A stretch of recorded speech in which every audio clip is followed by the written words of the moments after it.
One of the biggest baby registry mistakes you can make is waiting too long to get started. If you're 32 weeks pregnant and just getting started, you're going to be overwhelmed by the millions of baby products out there, making rushed decisions and just throwing items on the baby registry last minute. First of all, when it comes to baby, obviously you find out you're expecting, but then you got to have a baby shower and you have to send out invites and people have to buy gifts before the baby shower, which is before baby's born. So you got to be ahead of the game. Okay, so when is it too early to start, and is there such thing as too early to start your baby registry? In this video, I'm going to share when I think you should start your baby registry, some frequent mistakes I see, and also some tips to make it the best baby registry possible. So building a baby registry can take a lot of time. It can take a lot of effort and a lot of research. There's so many baby products to consider and think about.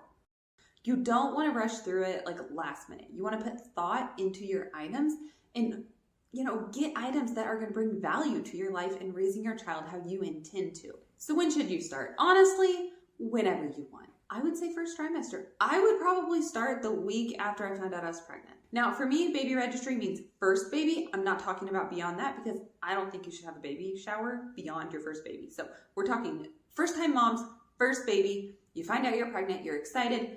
I don't think there's anything wrong with creating a baby registry. Now, there is pregnancy loss.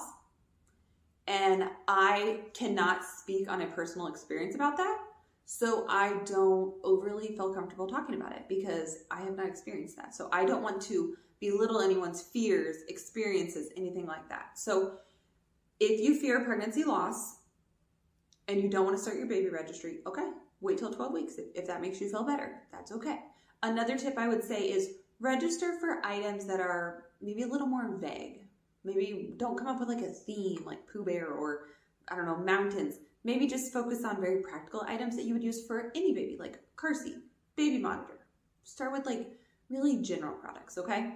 And then as you get further along and maybe you find out the gender and you start thinking of themes, it gets a little more like specific for that baby. Just a tip. But like I said, I don't want to go down that rabbit hole because I can't speak from personal experience. So just a thought there. And I understand if you want to wait for that reason. However, you can start as early as you want. What you can do is put your baby registry on private. There's privacy settings and you can keep it where nobody can see it. I highly recommend doing that until really close to your baby shower when you're sending out the invites because you might tweak things on your baby registry between now and your baby shower. So you don't want them to get like the baby monitor and like you didn't really want that one. You changed your mind. So I would keep it private. Just make sure it's public around the time the invites are going out. That way that right when people get those invites, they can go on and order those gifts because people want to do that. Okay, so that's my tip there and my advice with handling that. There's nothing wrong with starting too early. It's really a personal preference. Okay, you're pregnant. You are. You're allowed to be excited. You're allowed to start looking. I don't think there's such time as too early. My concern would be starting too late. To be completely honest, you're going to get overwhelmed and bogged down by way too many decisions and way too many baby products. So starting early helps you weed through the products you don't want. Think about your lifestyle with baby and like even your parenting styles and talk that out with your spouse of like, okay, do we want to do this? Do we want to do that? And what products do we need to make that happen? It gives you time to learn, time to educate yourself, and time to make slower, more thoughtful decisions. I think a huge key when it comes to your baby registry is learning and like educating yourself on different things you want to do with baby to get the right products. Don't just get the Haka because your friend got it. Like, what if you don't need it? You need to learn about breastfeeding to decide if you need that product. So start educating yourself on breastfeeding, on just raising a baby, raising a toddler, and just how you want that to look. Maybe you're just going to go to daycare. Personal preference, whatever. But start learning, what do they need for daycare? We might need extra bottles. We might need bottles that have labels on them. We might need a cooler bag. Like, you might need specific items based on your path and your lifestyle. So the more you can learn, the more you can invest like your time and your energy into the right products to have the right baby registry. This is done by starting early. Now let's get into the mistakes. This is where it gets a little bit fun. One mistake is adding everything on and saying, I'll weed through it later. Like I'm gonna add 4 baby monitors and I'll narrow it down to 1. No, you won't. You're gonna have 400 items on there. You're gonna get incredibly overwhelmed and you're not gonna get it done. Okay, what you need to do is add at most 2 items of the same thing, like 2 baby monitors and say, I need to go over them with my partner or my husband, whatever, and we're gonna decide. You cannot add 400 items to your baby registry. It will become a mess. So what I want you to think about is adding items intentionally, like Will this solve a problem? Where will this item go in our house?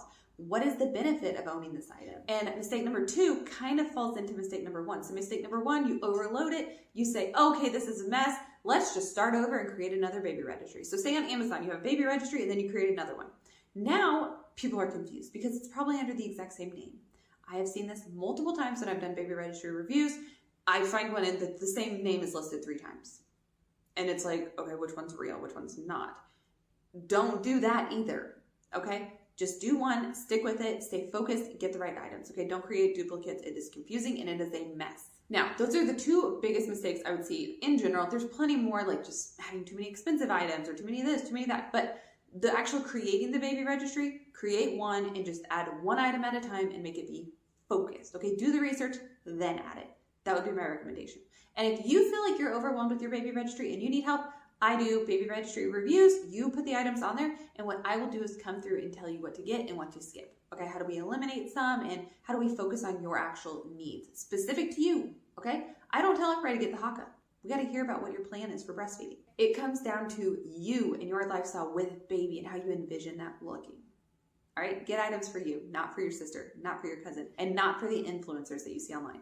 So if you want help, look for the link down in the description. Now, to the fun part, some tips on baby registries. I've got a million tips, they're all over my channel, but I got a few to share with you today. Tip number 1 is go gender neutral when possible. So this would be large items like car seat, stroller, bouncer, something like a Moby wrap, diaper bag, go gender neutral. Also, some smaller items too, especially sleep. Crib sheets, furniture for the baby's room in general, like the crib, sleep sacks, swaddles, you want to reuse those, okay? Go gender neutral. It's more affordable and better to use for that next child. Tip number 2 is to think about value, not just price. So there can be an expensive item that's not worth it. There can be a cheap item that is worth it. It just depends on the value. One item I like to talk about with value is the diaper caddy. Use it daily, multiple times a day. It's affordable, and you use it the whole time that they're in diapers. That's a great item, okay? It's a great item. Tip number 3 is to focus on needs over wants. Okay, so what does baby actually need? Social media would have you thinking it's everything. That is simply not the truth. Focus on simple things like safe sleep, feeding, diapering, traveling, meaning like car seat, stroller, and basic clothing. That is what they need, all right? Babies, while complicated, can also be very simple. Focus on the needs before you get the luxury want items, okay? You need bottles. You don't need a bottle warmer. And tip number 4 is to think beyond the first 6 months. Don't just get newborn items, okay? One category that I strongly recommend is getting like items for food, like plates, silverware, bibs. I like a booster seat in the kitchen. I also like a portable booster seat for travel. Think a little bit beyond. Now, don't go too far. I think anything in the first 12 months is appropriate. Beyond that, you got Christmas, you got birthday, you can get them stuff then, okay? But don't also just get newborn stuff, and before you know it, you've used up everything on your baby registry and you're just done with it. That's kind of sad. So think long-term, think, what's going to stand the test of time? And remember, if you're currently creating your baby registry, it's not about the perfect baby registry. It's not about the perfect products. It's about the right products for you specifically. And that's different for everybody. Everyone's baby registry should absolutely look different. And if you want more baby registry tips and advice, check out all the videos on my channel. I've got a zillion of them, and this is what I like to encourage you and talk about. Good luck. I hope everything goes well with your pregnancy and delivery and meeting your little baby. Subscribe if you want to learn more. Thanks so much. Have a great day.